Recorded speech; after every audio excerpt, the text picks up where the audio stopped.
प्यारे दोस्तों, आपका इस वीडियो पर स्वागत है। हमने ईरान के इतिहास पे एक वीडियो पहले बनाया था।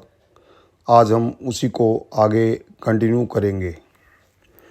तो आज हम आप लोगों को बताने जा रहे हैं कि मुसलमानों ने ईरान के ऊपर विजय कैसे प्राप्त की थी।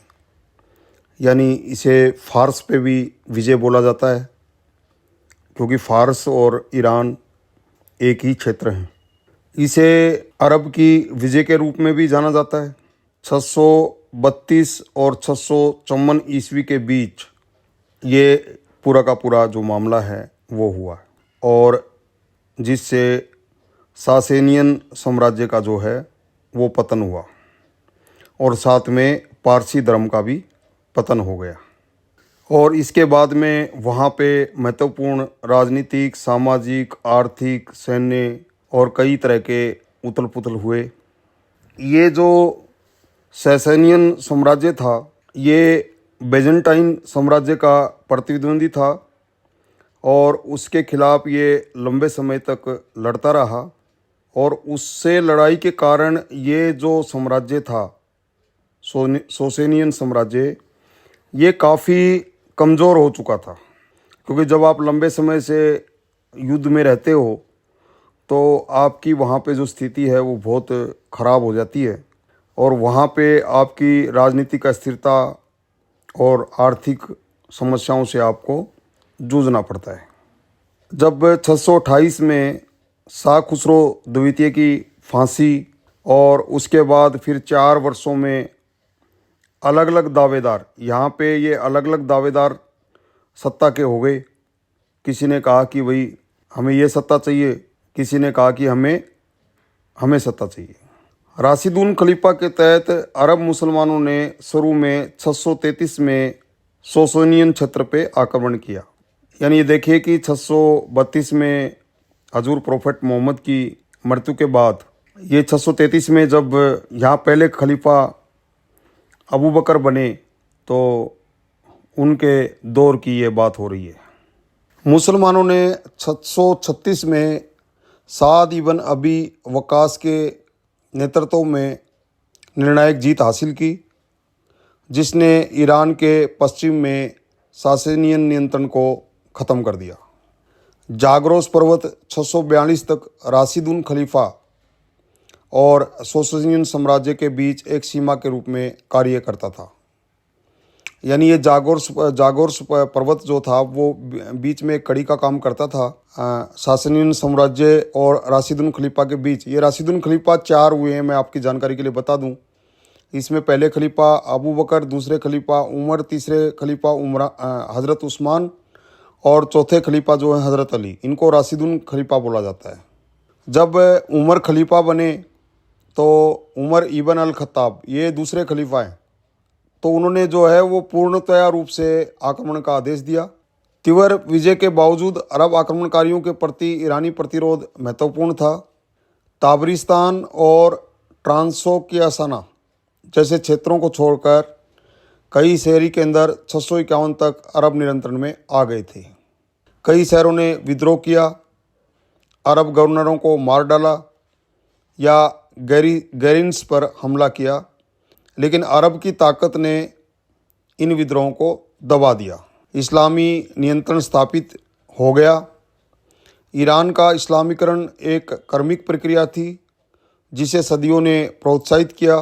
कुछ क्षेत्रों में हिंसक प्रतिरोध के बावजूद फारसी भाषा और ईरानी संस्कृति कायम रही।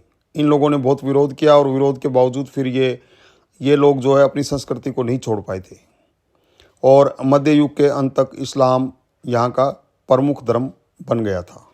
651 में सासेनियन साम्राज्य के पतन के बाद उमैयद खलीफा, जो शासक शक्ति के रूप में उभरा, ने कई फारसी रीति रिवाजों को अपनाया, खासकर प्रशासन और अदालत की संस्कृति में, यानी न्याय की संस्कृति में। इस अवधि के दौरान प्रांतीय गवर्नर अक्सर फारसीकृत आरामी या जातीय फारसी थे। 7वीं सदी के अंत तक फारसी खिलाफत के कारोबार की आधिकारिक भाषा बनी रही।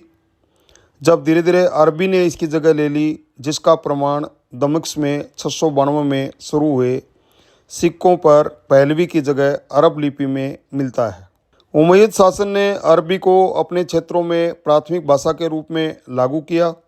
अल हज्जाज इब्न यूसुफ ने फारसी के व्यापक उपयोग को अस्वीकार करते हुए कभी कभी बलपूर्वक स्थानीय भाषाओं को अरबी के साथ बदलने का आदेश दिया।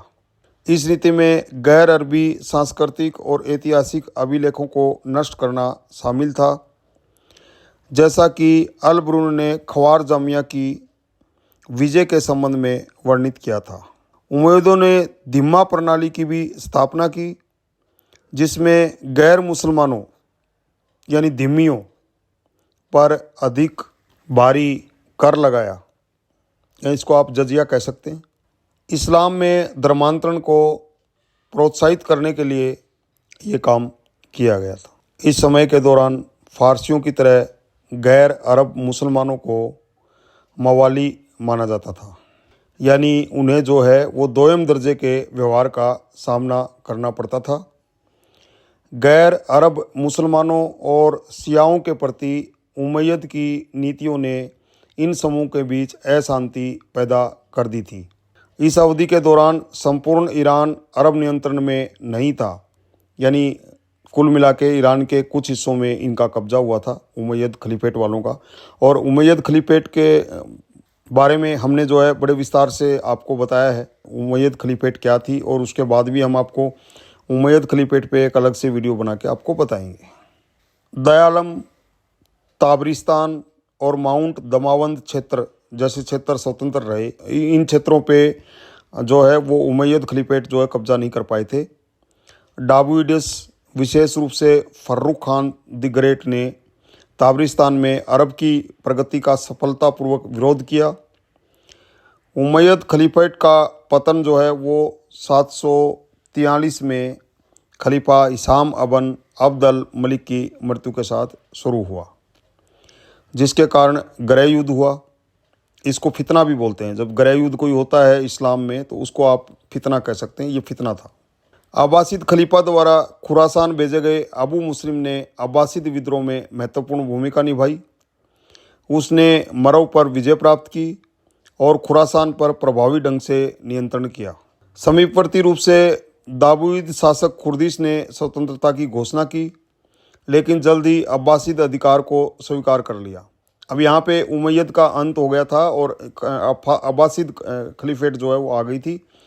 अब्बासी जो है प्रोफेट मोहम्मद के सगे चचा थे और उनके नाम पे ये उन्हीं के ख़ानदान से ये लोग आए थे, इसलिए इस खलीफेट का नाम अब्बासिद खलीफेट पड़ा था। 750 में जो उमैयद हैं वो अब्बासिद से हार गए थे, यानी 750 में पूरी तरह उमैयद खलीफेट का अंत हो गया था और ये दमिश्क पे ये हमला हुआ था। दोस्तों, आज के लिए बस इतना ही। आगे आने वाले भाग में हम फिर आगे का जिक्र करेंगे और आगे आप लोगों को ईरान का इतिहास बताएंगे। हमारे चैनल को सब्सक्राइब कर दें, वीडियो को शेयर और लाइक कर दें। आप सबका सहृदय से धन्यवाद।